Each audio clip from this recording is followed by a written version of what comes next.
ayan guys, nabuksan na natin itong mga walnuts. So, paghahalu-haluin daw natin yung walnuts, yung almonds, pista. Nandito ang ating husband, nakikialam siya. So, ako yung naghahalo kanina guys, pinalitan ko si Jano. Tingnan niyo yung buhok ni Ivan guys, very wet siya because naglagay tayo ng oil sa kanya. Jano, why you usually put oil sa... Because it makes our hair silky.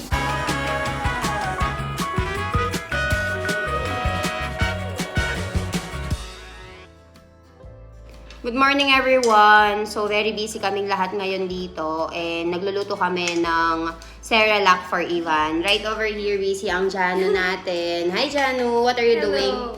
I'm separating The pistachio. Pistachio.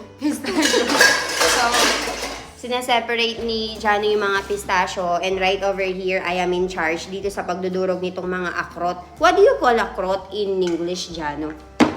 Akrot. Walnut. Walnuts. I don't like this, but Jano is very smart. She took the pistachio first. No, walnut was not in list when I took this. Colon. These guys are very hard. So, she is giving me the hard work. Harami. She is smart as. So, this one I have to go and Billy yaar tu pehla kar hi lewa. This one I have to go and practice one. So, mommy is teaching me how to do it. Ayan, guys. Tinuturuan ako ni mami kung paano buksan itong mga akrot. Ah, okay. Ganun pala. Lao, may kardais mami video tara. Easy sir. You just need to go and have darwajo like this. No. Guys, this is the way how to open the akrot. Mommy's way. Ha? It's mommy's way. Yeah, Jo. Joyo? See?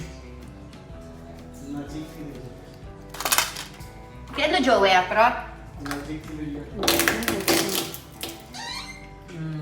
Joyo? It's very easy to open akrot. You just have to have this door. Do you? Finish, guys. Mama na ako dyan. So, ayan guys, nabuksan na natin itong mga walnuts.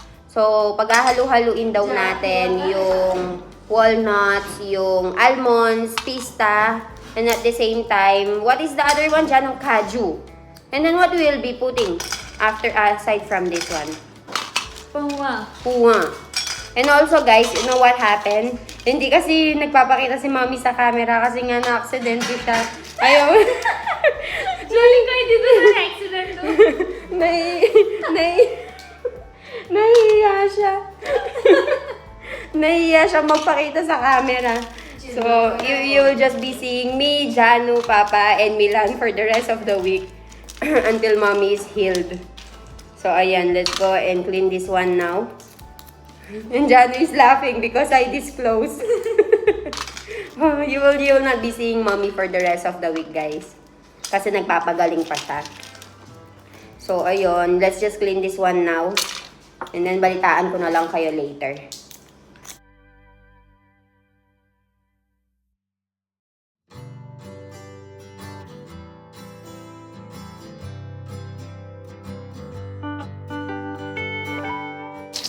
Ngayon guys, gumagawa kami ng Cerelac for Ivan. But this time, this is made out of real almonds, real walnuts. Yeah. What are other stuff? Pistachio. Pistachio, And then, cashew nuts. And then we'll be putting this one guys. Papakita ko sa inyo yung end result later.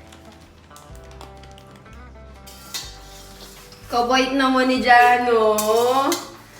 What are you doing? I'm making Cerelac and roasting all the ingredients. So, ayan guys, dito naman, meron kaming ginagawa na Cerelac for Ivan. So, meron siyang makana, yung bilog-bilog na yan. Merong flat rice, merong almonds, merong pistachio, at saka merong kaju. What do you call kaju in English kasi, Jano? Cashew nuts. Cashew nuts. Oh, so, merong, and then we'll just, halu-haluin lang natin yan until it turns red or brown. And then what we'll do next? We'll crush it. And then we'll just crush it and then we will put water. We can store it like powder, and Uh-uh. then when we want to make it, we Uh-uh. add water. Okay. So, ang gagawin pala natin is ilulutuin muna natin 'yan, tapos magsa-stock tayo ng marami. Pachi blender karwano mamiem. Blender If दूध में बना हुआ तो If you want to, you can add it in milk milk or also. water. Oh. It's up to you. Okay. And right over here, guys, itong pinakuluan ko namang na kitchen, si Mami yung nag-aano nito, nagkukuha ng mga gatas-gatas niya, puree. O, tsaka ayan, oh. Meron tayong puree. Papakain natin yung kay Ivan for later. Pure of vegetables, iba-ibang mga vegetables like eggplant, patatas, may lentils, may rice. And dito si Jano, busy siya. So, ayan guys. Wait natin yan hanggang maluto and then I'll show you the final result.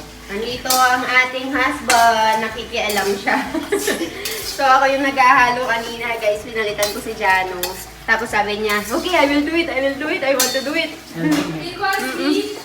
Because he doesn't want to take Ivan because he's very heavy now. And also the hair. Yeah, We put smelly. We put oil. Tingnan niyo yung buhok ni Ivan, guys. Very wet siya. Because, naglagay tayo ng oil sa kanya. Jano, why you usually put oil sa... Because it makes our hair silky. So, usually the girls, the Indian girls, how many times they wash their hair and how many times they put oil, this and that? I don't know about every girl. What because about you?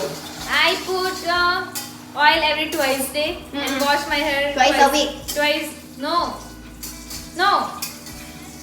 After 2 days, like Ah, an okay. interval of 2 days, You put I put oil, keep it in my hair for 1 hour only. 1 hour, and Then I wash my hair again. Uh-uh. That's the secret of my.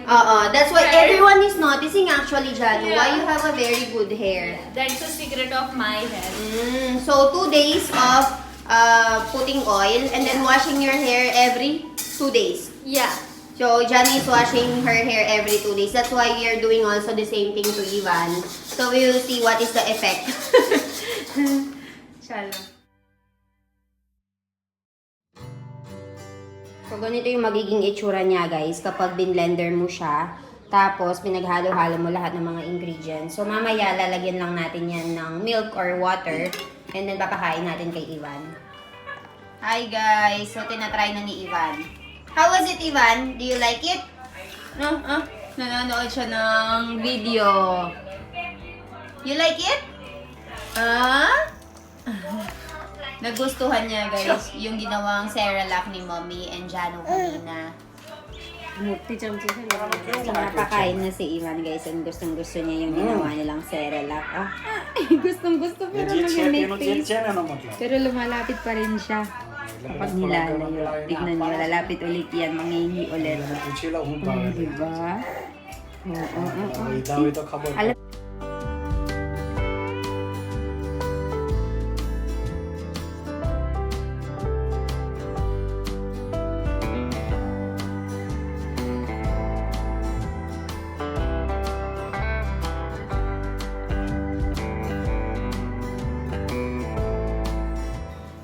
ang daming na-harvest ni Sonal Masi sa likuran ng bakuran namin. Pupudo tomato siya, Sonal Masi. Tomato. Apravaram chem. Guys, tignan nyo yung na-harvest ni Sonal Masi na tomato. Dito lang yan sa bakuran namin. So, papahinugin lang natin yan. Yung mga hinog na ilalagay na natin sa refrigerator. And then, yung mga yung mga bubot or hindi pa hinog, dito lang yan. Meron din tayong lemon dyan. And dito, Sonal Masi will be doing potu. Potu maro, yan. So, ayan, pasok tayo sa loob, guys. Dito lang tayo para hindi natin maistorbo si Sonal Masi. And ako naman dito, itutupi ko na itong mga damit ni Ivan. And so, for our dinner, magte-take out tayo dito sa isang sikat na restaurant. So, hindi na kami nagluto ng pagkain kasi nga, ang daming bumibisita. Deepika Fire arrived with Fuwa and so many people yung pumunta sa bahay to check on mommy kasi nga diba nasugat siya. So ayun, ngayon magte-take out lang kami ng food namin for today, and then kakain kami sa bahay and we'll be eating with the movie. No, Milan? We'll be watching movie.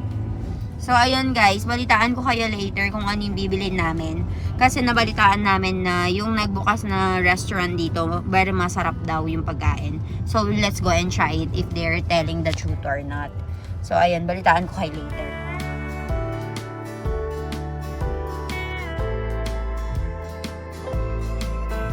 So, ayan si Milan guys, mag-order na siya dyan sa loob. Ayan, Shri Ram Restaurant. Tignan natin kung anong orderin niya and kung magugustuhan ba natin yung pagkain dito. So, ayan guys, nakabili na si Milan dito. And uwi na kami sa bahay to watch movie. Ayan, dito sa Rajpipla. Dito kami sa area.